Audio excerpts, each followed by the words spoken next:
Si Senator Lacson po ay, ang pagkakaalam ko, isang magaling na investigador. Ngayon po pala yung manghuhula na. Kami pong tumuturo sa pangalan ni Martin Romualdez.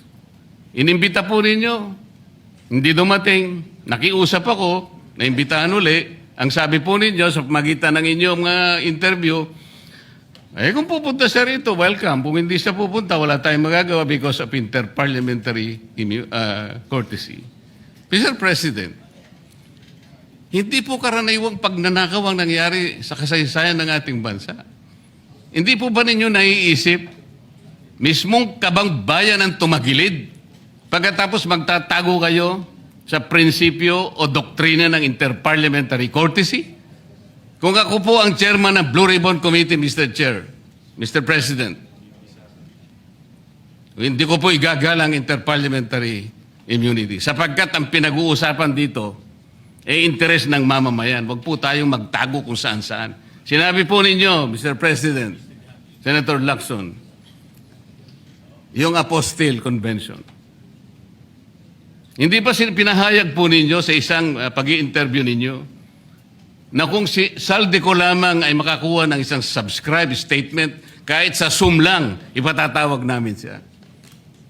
Bakit hindi po ganun ang ginawa ninyo? Pwede naman siyang mag-Zoom pagkatapos na magkaroon ng apostilled sworn statement. Bakit hindi po ninyo ginawa?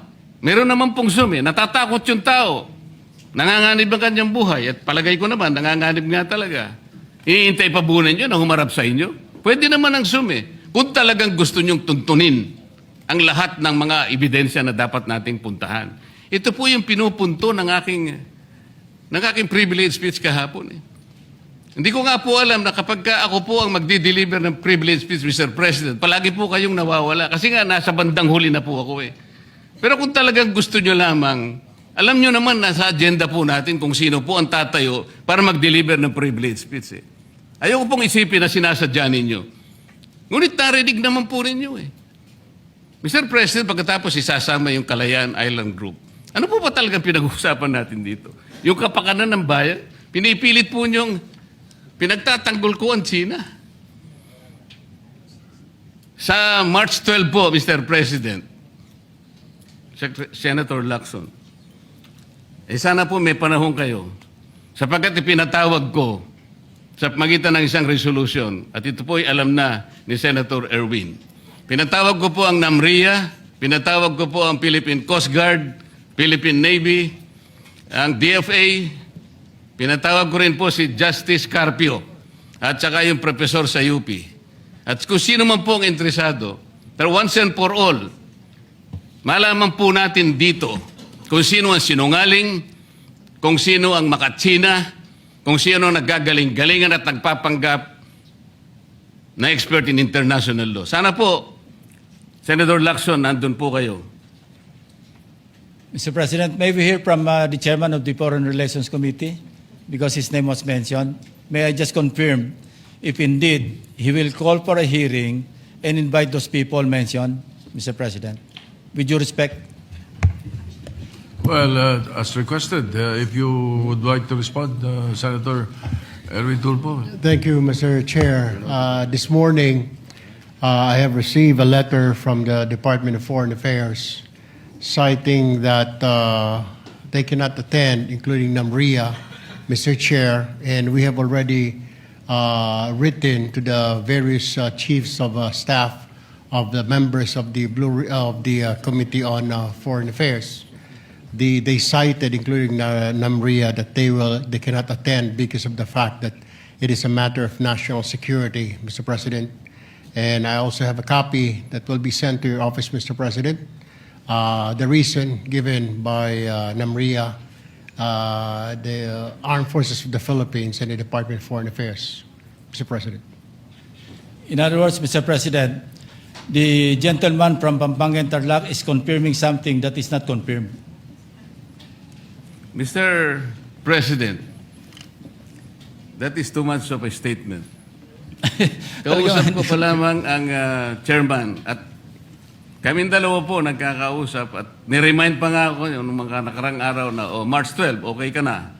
So, ang sabi ko sa kanya, Ito po ang dapat nating maimbitahan. Bakit naman po nagkaroon ng issue sa national security ang pagdinig tungkol sa usapin sa West Philippine Sea? Mr. President? Ito na naman po ba ay patakaran para ilihis na naman? Hindi po pag-uusapan dito kung ano-ano mang klaseng teritoryo pag-uusapan dito.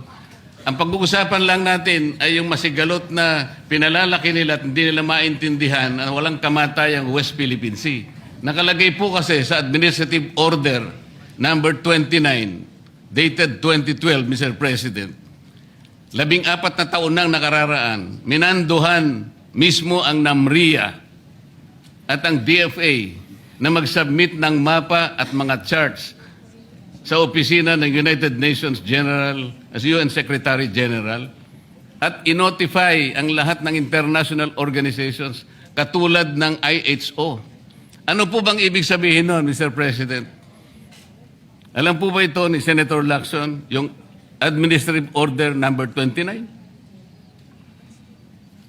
This is something between the chairman of the Foreign Relations Committee and the gentleman from Tarlac and Pampanga, Mr. President. Hindi po, tinatanong ko po kayo. No, kasi, I don't know Administrative Order number 29. Oh, Mr. hindi po President. ninyo alam, sasabihin ko sa inyo. I don't Ulitin need to ko. know, Mr. President. I'm not interested. Hindi po kayo interesado sa isang bagay na napaka-importante sa ating bansa? Hanggang ngayon, hindi ma-drawing ang West Philippine Sea. Hindi kayo interesado? Hindi po ko rin interesado sa sinasabi ninyo. Maring hindi po kayo sinasabi interesado sa Kasi, sinasabi ko. no, Ngunit this ang sasabihin ko, interesado ang buong Pilipinas. Sapagkat ito, dito nakasalalay po kung sino nagsasabi ng totoo. So ayaw po ninyong malaman ang totoo, Ginoong Lacson? Kasi po, Mr. President, ang ipapalabas na naman niya, yung China, may karapatan dyan sa lugar na yan. Kaya ayoko na po marinig kasi ilang beses na po natin narinig yan, medyo masakit na sa tenga eh. Alam po Kaya ninyo, sinasabi ko po, ayoko na alam po ninyo, marinig Mr. kung President, nanggagaling sa kanya, Mr. President.